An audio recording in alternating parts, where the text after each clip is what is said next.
Hola, queridos alumnos de instituciones penitenciarias. Soy Pablo, docente de Esfera Oposiciones. En el siguiente vídeo vamos a hacer una breve introducción a lo que son los principios constitucionales y, por tanto, dentro de lo que es vuestro programa oficial, en el tema 1 hablaremos de los principios generales, su estructura y un poco el contenido de la norma constitucional, que no viene siendo otra cosa que la norma institucional básica de nuestro país, por tanto, la ordenación de la convivencia de las diferentes personas que integramos esta comunidad. Por tanto, vamos a analizar un poco lo que es el contenido de la Constitución. Y a modo introductorio, debemos decir que una Constitución nace precisamente con la intención de organizar y de normativizar aquellas cuestiones principales para la convivencia de los individuos de un país. Por tanto, a nivel macro global, es decir, a nivel global,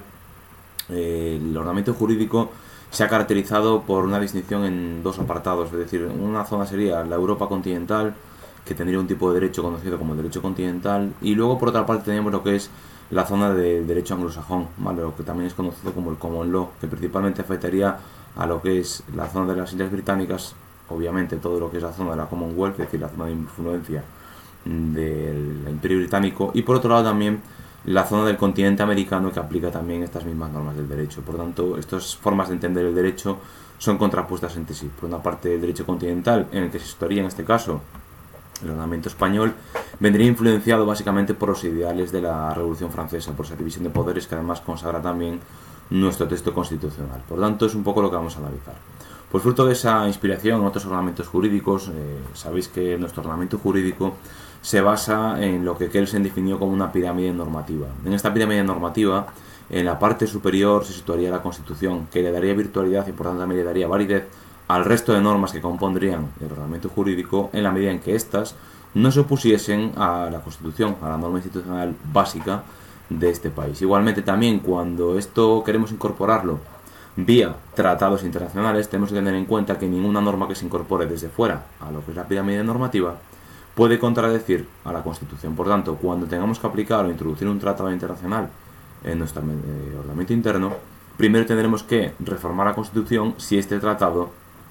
va a contradecir en alguno de los preceptos a la Constitución. Una vez modificada la Constitución, incorporaríamos, por tanto, este tratado. Esto ocurrió, por ejemplo, con el artículo 23 de la Constitución,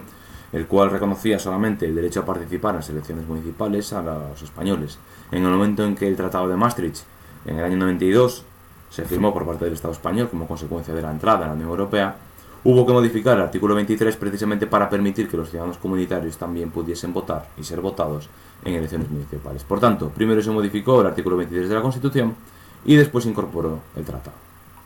Bien, igualmente tenéis que tener en cuenta, y a modo introductorio, que todas las normas, sean del rango que sean, tienen una estructura común. Tienen libros, tienen títulos, tienen capítulos, tienen secciones y tienen artículos, ¿vale? Como podéis ver aquí, en función de la extensión de la ley, tendremos unos y no otros. En todo caso, artículos como unidad básica de la ley los tendrán todos los textos normativos y luego los demás los tendrán o no, pero en todo caso el artículo sería la norma básica. Igualmente tenéis que saber también que para poder referirnos a una norma, primero hablaremos del tipo de norma que es, el número y año de su tramitación en el Parlamento y fecha de esta publicación. Vale, igualmente toda norma hace después una breve reseña a lo que será su contenido. Igualmente tenemos que tener en cuenta que la Constitución tiene una serie de fechas importantes. Aprobación en Cortes, 31 de octubre del 78, referéndum de ratificación por parte del pueblo español el 6 de diciembre de ese mismo año, sanción y aquí también el acto de promulgación por parte de Su Majestad el Rey el 27 de diciembre de ese mismo año, y finalmente publicación, que fue en el BOE número 311 del día 29 de diciembre de 1978. Fecha de entrada en vigor, tenéis que tener en cuenta que la Constitución entró en vigor el mismo día que se publicó en el BOE. Igualmente tenemos que tener en cuenta una serie de características, ¿vale?, de esta Constitución. Es una norma escrita, pues de hecho está publicada, que vamos a hacer mención a ello. Es una norma rígida precisamente porque lo que busca es que dure, tenga una vocación de permanencia en el tiempo y por tanto no se modifique con cierta dificultad, es decir, que tenga dificultades a la hora de ser modificada. Es extensa, consta de un total de 169 artículos, pero además, a pesar de ser extensa, tenemos que tener en cuenta también que es una norma incompleta, y es incompleta porque de manera habitual remite a disposiciones legislativas de rango inferior para desarrollar esos preceptos que contiene. Igualmente, como habéis visto antes, había una fecha de votación en referéndum precisamente porque esta Constitución es de origen popular y por tanto es también consensuada, ¿vale? Es decir, es votada en referéndum. Igualmente es autonomista porque en su título octavo reconoce un Estado autonómico con comunidades autónomas dotadas de capacidades de autogobierno. Y además de esto, como forma de Estado, es una constitución de carácter monárquico. En cuanto a lo que es su estructura, podemos definir a la Constitución básicamente desde dos puntos de vista, es decir, tenemos dos partes bien diferenciadas. Tenemos una parte que sería de carácter dogmático, en la cual se contendrían esos principios constitucionales que van a inspirar el orden político, y que abarcaría el título preliminar y el título primero.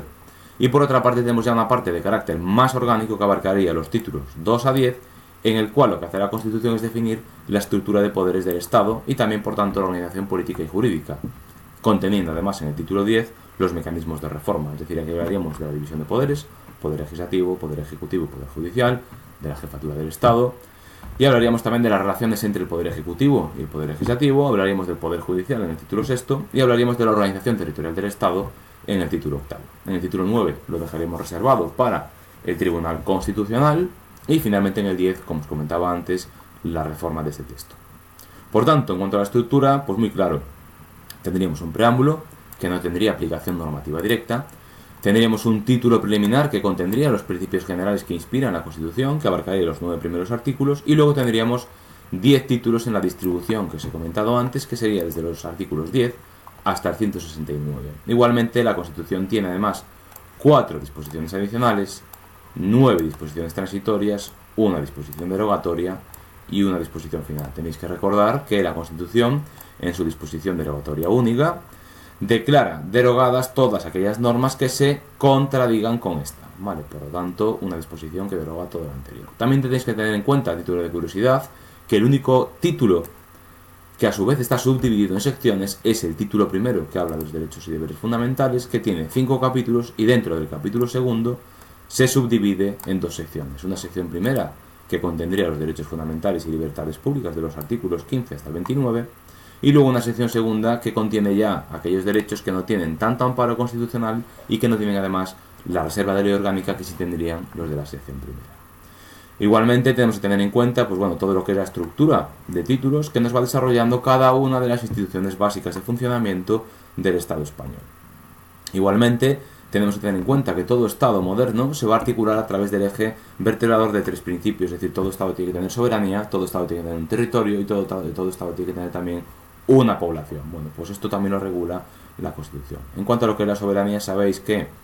España es un Estado social y democrático de derecho y que tiene 4 valores fundamentales: libertad, justicia, igualdad y pluralismo político. Y que la soberanía además está trasladada al pueblo, es decir, en el pueblo español residiría la soberanía, del cual además emanan el resto de poderes del Estado que se definen en esta Constitución. Igualmente, la forma política del Estado sería la monarquía parlamentaria, que no debemos confundir con la forma de gobierno, porque la forma de gobierno sería en todo caso un Estado central autonomista, pero no una monarquía. La monarquía sería forma de Estado. También igualmente tenemos que tener en cuenta que España se fundamenta en la indisoluble unidad de la nación española, patria común e indivisible de todos los españoles, reconociéndose además y garantizándose el derecho a la autonomía de aquellas nacionalidades y regiones que la integran, es decir, el reconocimiento de que las comunidades autónomas puedan tener también autogobierno.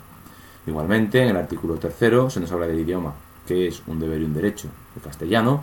tiene como deber el hecho que hay que conocerlo y como derecho de los españoles el de usarlo. Igualmente, las comunidades autónomas correspondientes, las normas, las lenguas cooficiales también tendrán la obligación de conocerse y también el derecho de usarse allí donde sean cooficiales. En cuanto a la bandera, ya sabéis, 3 franjas, 2 rojas y una amarilla, la amarilla doble que las rojas, y debemos tener en cuenta sobre todo que en las comunidades autónomas, además de la enseña propia de la comunidad autónoma, debe estar también en los edificios públicos y actos sociales la bandera de España. Capital del Estado, nada que decir, artículo 5, Villa de Madrid.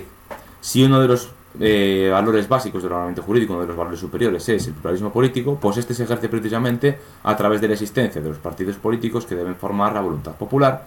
y debemos tener en cuenta su característica principal, que la estructura interna y el funcionamiento deben ser democráticos. En cuanto a los sindicatos, esa estructura y funcionamiento interno es idéntico al de los partidos políticos, pero las finalidades que persiguen son distintas. Aquí no buscan, en este caso,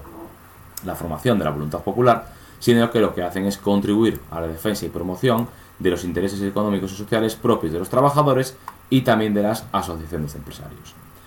En el artículo 8, si decíamos que la integridad territorial es una característica básica del Estado, pues la defensa de esa integridad territorial le corresponde a las Fuerzas Armadas y por ende Las Fuerzas Armadas se componen, por tanto, del Ejército de Tierra, la Armada y el Ejército del Aire, y ninguno más, es decir, en este caso, la Guardia Civil. Si hubiese una pregunta relativa a quienes conforman las Fuerzas Armadas, aunque la Guardia Civil es un cuerpo policial de naturaleza militar, no es Fuerza Armada. También tenemos que tener en cuenta, como os dije ya, que la Constitución remitía de manera habitual a normas de rango inferior para desarrollar sus preceptos, pues en cuanto a lo que son las bases de la organización militar y los principios también, tenemos que tener en cuenta que estas están sometidas a reserva de ley orgánica. Quizás también, a efectos del examen de prisiones, sobre todo en esa primera prueba que tenéis tipo test, tenéis que tener en cuenta que uno de los artículos más importantes del título preliminar sería el artículo 9, donde se consagra el principio de legalidad. Vale, por tanto, tenemos que tener en cuenta que la Constitución se aplicaría a todos los ciudadanos y a todos los poderes públicos, por ende todos estamos sometidos a ella y al resto del ordenamiento jurídico, y que además hay un mandato a los poderes públicos de que remuevan o de que promuevan en este caso las condiciones para que la igualdad del individuo y de los grupos en los cuales se integran sea real y sea además efectiva. Y dentro del artículo 9, el más importante sería también el 9.3, porque aquí se consagra el principio de legalidad, se consagra el principio de jerarquía normativa, el de publicidad de las normas, el de la irretroactividad de las disposiciones sancionadoras no favorables o restrictivas de derechos individuales, o lo que es lo mismo, cuando una norma me vaya a afectar, me vaya a restringir derechos o me vaya a afectar a mi libertad, no se puede aplicar con efectos hacia atrás, sino a partir del momento en el que entra en vigor. Igualmente tenemos que tener en cuenta que como consecuencia de que las normas se publican, esto tiene la consecuencia de darnos seguridad jurídica, es decir, de conocer cuáles son las reglas del juego. Y finalmente, de cara a lo que son las administraciones y por tanto a los poderes públicos, también se les somete a la responsabilidad por los hechos que cometen, tanto penal como en este caso administrativa y política, y por otra parte se establece la interdicción de la arbitrariedad de los poderes públicos, o lo mismo, prohibir que la administración actúe de forma arbitraria en la ejecución de las políticas públicas, en la ejecución de los servicios públicos, en lo que es la ejecución del procedimiento administrativo. Bueno, pues esto es todo en cuanto a lo que es la introducción al texto constitucional. Un saludo a todos.